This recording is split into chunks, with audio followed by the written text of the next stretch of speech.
Wanted to make this quick little video about my Confederate roses here in Florida because I've had 3 years of fighting pests. I used to have one every 6 feet along this border, but I'm down to about three good-sized plants and one small one. They were just getting devastated by pests, and I couldn't find any videos addressing this, the problems I was having. So I thought I'd make a video real quick. Basically what was happening was I would spray the leaves for pests, and whether it was soapy water. I've tried another year. This is a 3 or 4 year battle. I've sprayed it with soapy water. I've sprayed it with professional insecticide. I tried to go as mild as possible, but the leaves, very sensitive. They didn't like it at all. They browned up and fell off. And then I did just diatomaceous earth, and I've done it enough now to realize what was going on. I had this pest specifically called the little leaf notcher weevil. Now, I've cleared them all off of these Confederate roses, but I happen to have a couple on my Japanese plum, and here's one right here. I can show you right there. Oh, and they're very smart. As soon as you come close, they take off.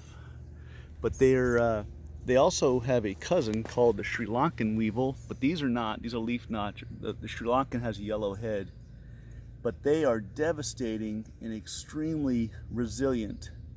Their larvae climb up the stem, so you know their growth. It's hard to interrupt their growth pattern because the larvae are in the ground, and it's hard to get pesticide into the ground. But anyway, I want to tell you my solution. These are actually starting to bloom now and come back. I'm getting new growth, and what I did was, you'll see I got a bunch of ladybugs, and I was also having a problem with these white mites. Like I think most people have problems with white mites on a number of plants.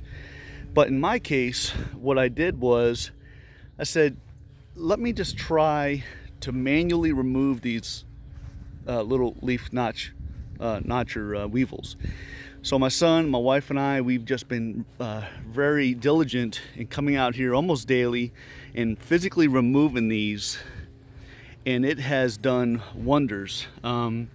Immediately the plants responded, and this has probably been a 5 or 6 month process, just staying on top of removing them.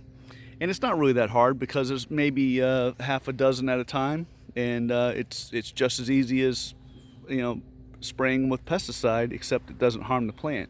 Now the other problem I was having was, you would think that diatomaceous earth would be perfect, but the problem with the diatomaceous earth was I was getting rid of the ladybugs, which were eating the white, which before they were gone, so they weren't eating the mites, but now they're eating the mites, and they're all under, the ladybugs are all underneath the leaves, and the black sooty stuff that you see on the stalk or the stems, that's an excretion from the white mites.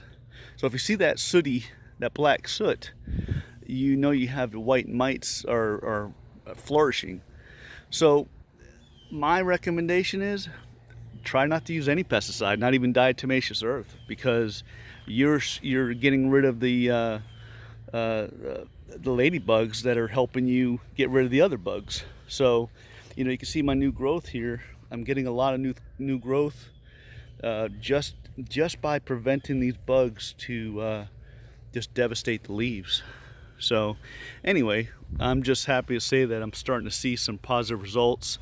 I'm going to get some clippings off of this plant here later this winter, and I'm going to try to repopulate all these. Now that I know what I have to do, I'm going to try to get some cuttings growing and repopulate this whole area with new trees. Maybe in a year or two, this whole area will be just one big hedge. So I hope that helps everybody out. If you have any questions, just put a comment below.